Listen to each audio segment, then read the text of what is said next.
Have you ever thought about starting a Pokemon business? Or have you just started since I started my adventure here on YouTube? Have you been following along? Have you been watching some other content, thinking about it, contemplating it? Or have you been doing it for a while and hit a brick wall, slowed down, had some struggles?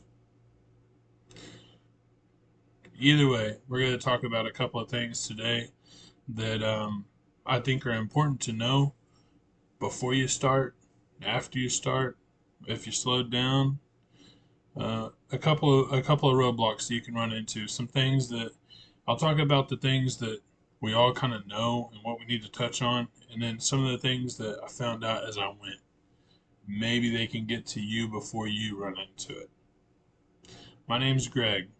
I run an online Pokemon business called Kings of Kanto.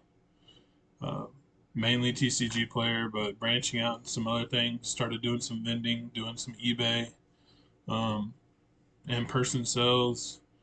Uh, just trying to figure it out. Maybe working up to a website. Uh, Excited about it. So if you followed the story, I haven't made a video in a couple of days. To be honest with you, I've been really busy. Um, there's times where I look at this and I think, why am I even doing it? And then you know, I know that they say just upload a video, keep doing it, and for the most part, I just want to help people. I want to put it out there because there's a business model there. There's there's there's a good opportunity, especially if you like the hobby and you have knowledge. So probably the first thing that I would run into, um, to be able to be successful on this, you have to incorporate several different avenues for revenue. Um, Online specific, there's lots of different things you can do. You got to incorporate some in-person sales no matter what you do. Um, Bringing in collections, grading. Grading is a huge thing, and I'll tell you just on that first block what I do, what I think works great. Um, I've submitted almost 800 cards so far this year, uh, and I've gemmed, I think, around 600. So I mean, I'm doing pretty good. uh, I probably would have been higher than that if it wasn't for sports. Grading's a funny thing. If you're too strict on pre-grading, you miss some tens. Um, but if you're too loose with it, you waste a lot of money too.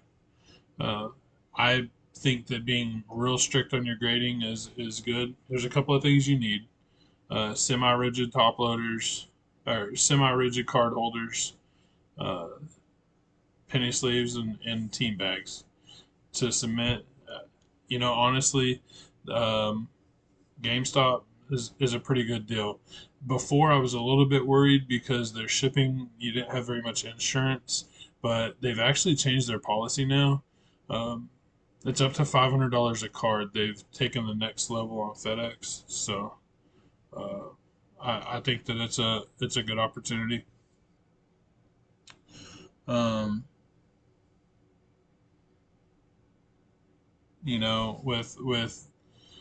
with most of my grading, what I do right off the bat, I take in a collection, I break it down by set, and I pull the set up.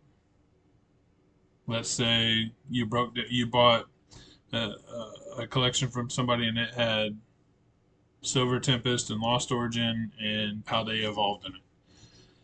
I would break it down by set, and as I'm going through that and I see cards that look like they're contenders just right off the bat, you're looking for things like whitening and centering. You can tell right off the bat if it doesn't look centered, you just go on to the next one.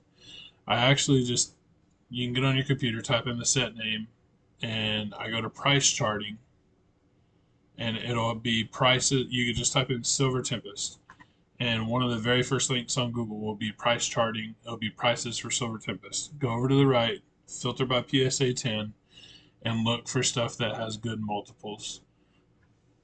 It's not always about the card that's worth $1,000.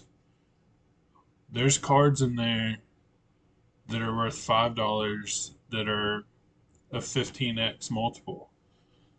That's kind of part of the success on it, to be honest with you.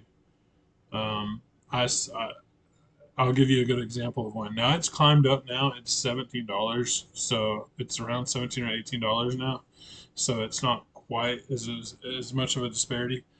The trainer gallery card for Gengar in Lost Origin, I have I have gemmed that about 7 times, and I sell it every time. It's a great card. It kind of has a lower gem rate. It's a popular Pokemon. That's what you're looking for. You're looking for stuff that's popular. You don't want to do a lot of gold cards or rainbow cards or stuff like that. Illustration rares, stuff that has a hard gem rate, popular Pokemon, multipliers, 10x. I mean, I try to look for stuff that's at least 5x the money. It may be a $70, it may be $70 in a PSA 10, but it's a $4 or $5 card. I do it. Um, if I'm running, 65, 70% gem rate, I do it. It's absolutely a part of it. I think that you have to put some money off to the side to make that a part of your business model, 100%. Um, but it's easy as that. You take in the collection, break it down by set, go to price charting. I'm gonna mess with this a little bit so that I can show my screen and actually go to stuff and show you. Um, if you follow me or watch more videos, that's coming soon, promise. But you just type it in Silver Tempest. One of the very first links on Google will be price charting, filtered by PSA 10s, and just start looking. You go down the line. I just did that one the other day, so I could tell you there's not very many. But other sets there is. There really is. Uh, what was that? The trainer gallery for Brilliant Stars has a lot of cards that are good multiples in it.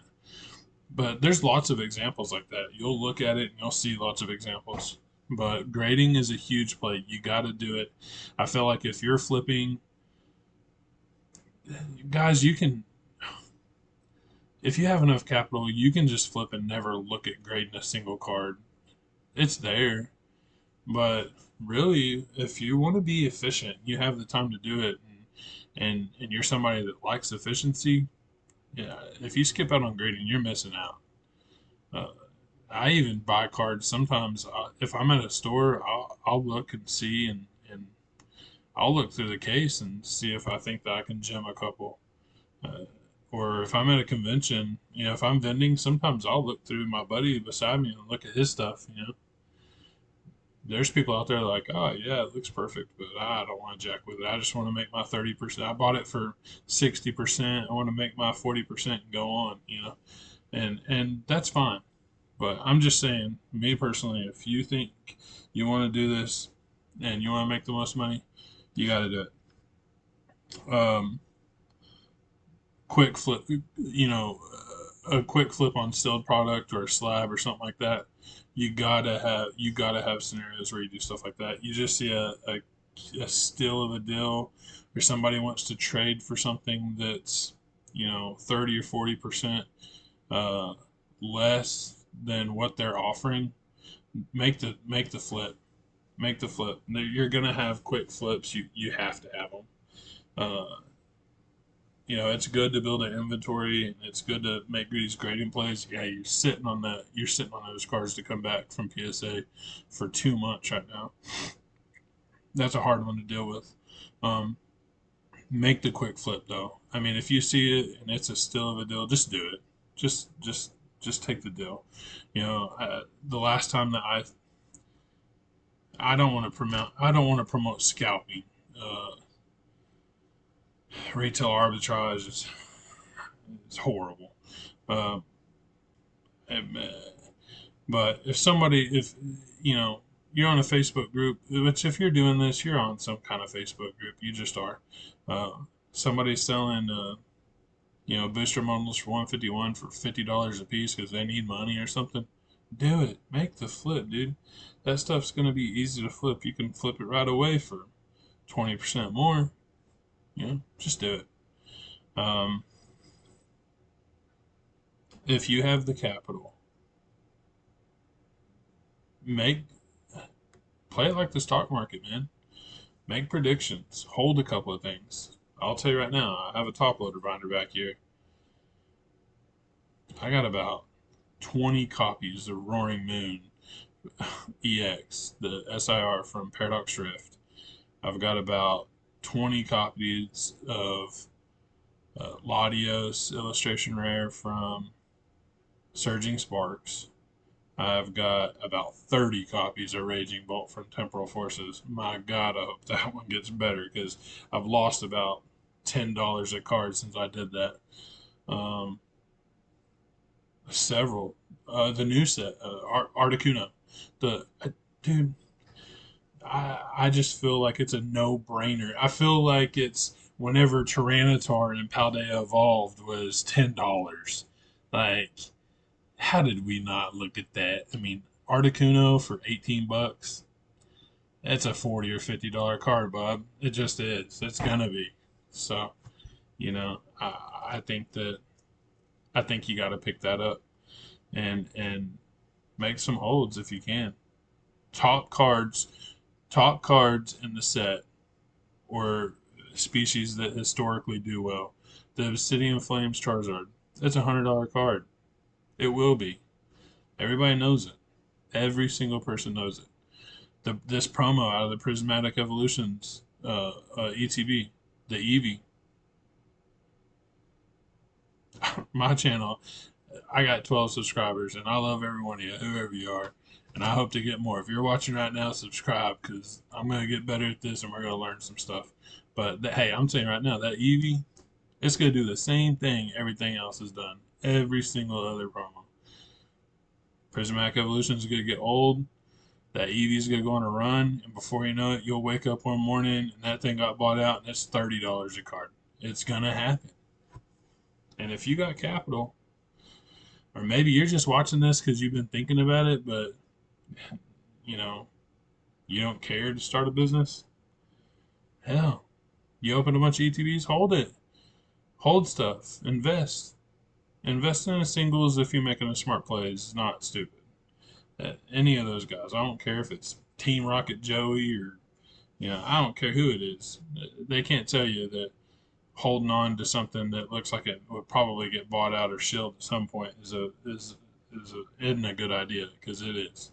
Okay, so I definitely think holding on some stuff like right now, if you can get 151, I wouldn't make the quick flip. The example I gave you a minute ago, booster bundles. Somebody's trying to sell a bunch of them for $50 a pop. I wouldn't make that flip. I mean, I personally believe that it's going to grow. Uh, when it's coming out of rotation or it's a popular set that's starting to dry up, uh, that's a perfect time to hold. Okay. Um, Another part of running a successful business like this is knowing how to buy. That's probably my strongest um, attribute, I would say. Pretty good at the grading, but I can probably sit down for 2 hours and buy $2,000 or $3,000 worth of stuff at 60 or 70% market every single day. Uh, I am geographically between two big metro areas. I'm pretty much exactly halfway between Oklahoma City and Dallas, so uh, that's a little bit of an advantage.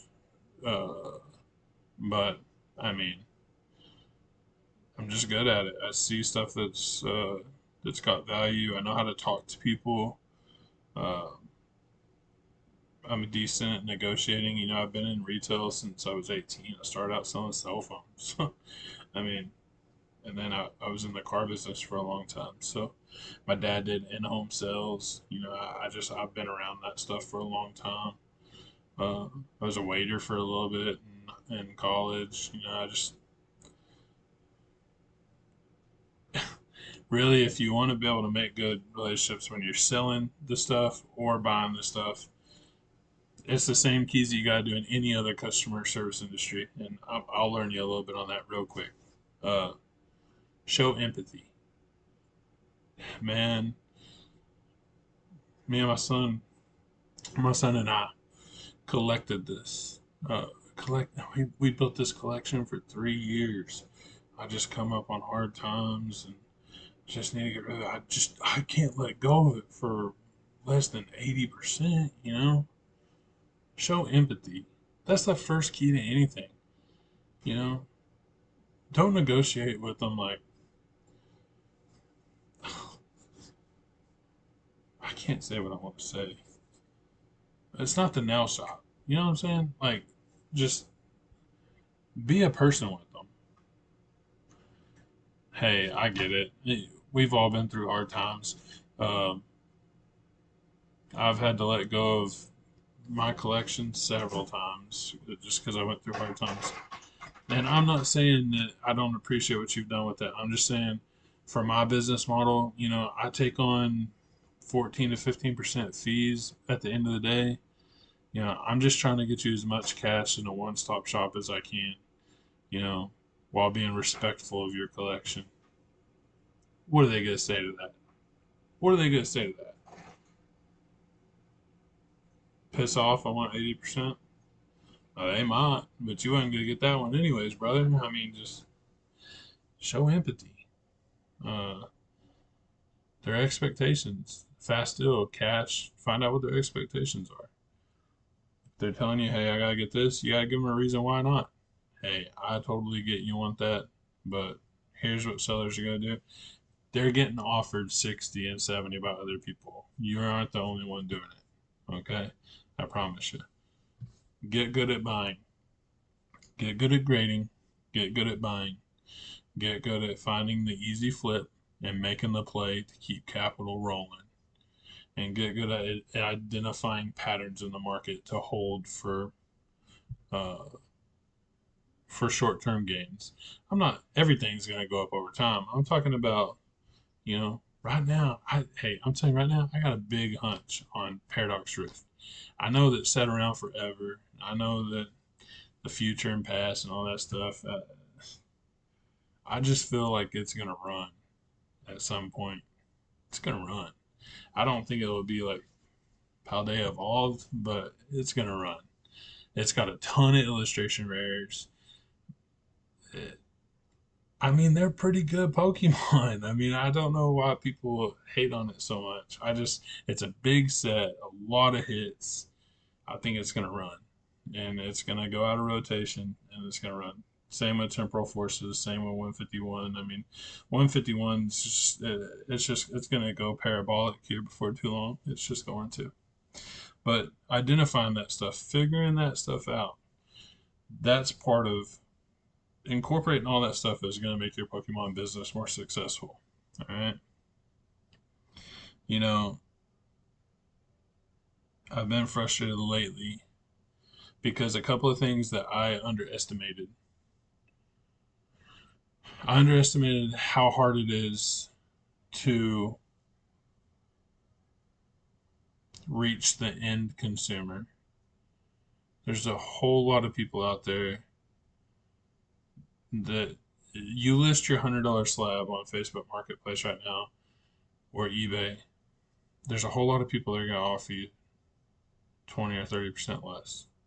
A whole lot of them. Finding the people that want to buy it, and I'm just going to tell you right now because I'm learning it the hard way right now. You get your eBay going. Even if I mean I like TCG Player, I try to stick to TCG Player, but if you're gonna do this long term at all and you're gonna hold and you know it's all a snowball, dude. You end up with so much stuff.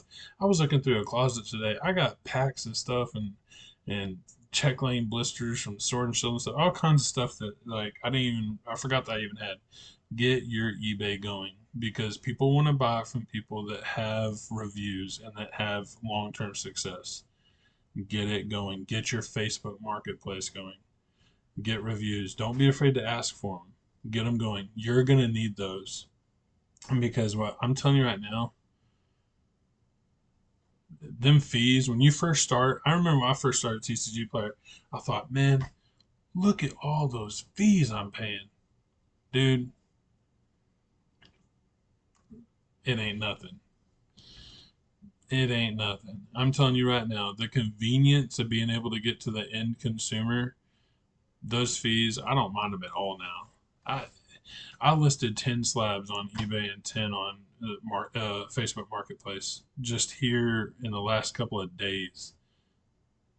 It is extremely hard to get to the end consumer on Facebook Marketplace. Sometimes it's even hard in person. That's why I started doing the vending thing. But I mean, if you think about it,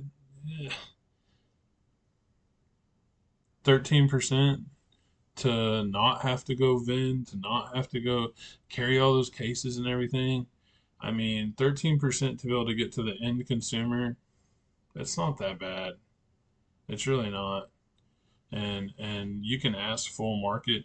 If you have a good eBay account, you can ask full market and get it, and you can get it quick. So I don't underestimate that. Getting to the end consumer, there's a whole video in just that. I mean, literally, I've been working on this stuff a lot here the last couple of days. I've been so frustrated with marketplace. It's like trying to get people. Yeah, I spend too much time trying to convince people or build value in what I got. I can just go on eBay, not talk to anybody, and it just sells if you have it in market. You'll learn to appreciate that, and those fees won't mean crap to you. Promise you. I don't want to make too long of a video. I don't mind long videos personally. Man, I got a couple of guys I follow. I love it whenever Alex from Nostalgianomics or PokePasture or Mason from CNA Games or Cardinal Gaming. I mean, uh, Rob RNG Games. Man, I love it when they have a long video. I have to do orders right here. I turn on the computer right here and just listen to it while I'm doing it. Hopefully, uh, I'm going to work on some equipment, some sound equipment, stuff like that. Um, get it to where, if somebody is wanting to listen and just hear my opinions and what's going on, and I watch a lot of that stuff not because I don't know what they're saying, but because I want to validate what I'm thinking. I find a lot of satisfaction and validation of what I was thinking. So it is what it is. Next time I'm going to talk about some tools that I use that helps me organize. Like if you started the bulk part of it, um, I found some pretty cool little gadgets and stuff, and some different ways to organize stuff that has really helped. And some of them I didn't find until way later on. Like some of the things I use for shipping and some of the things I use for organization to be able to help pull orders. That'll probably be on the next video. So if you made it this far, guys, man, like, comment, subscribe. Tell me anything that you want to talk about. And if it has to do with any kind of online sales for Pokemon, I probably have watched a ton of content or handled a bunch of it myself. So I really appreciate anybody that's watching the channel. Um, I know I struggle staying on point with stuff, but man, I could probably sit here and talk about different stuff for like an hour and a half, but I'm already stretching it with 24 minutes, so we're gonna call it a night. I appreciate it. I'll try to upload another one soon. We'll talk about those supplies and that organization and stuff. Thanks, guys.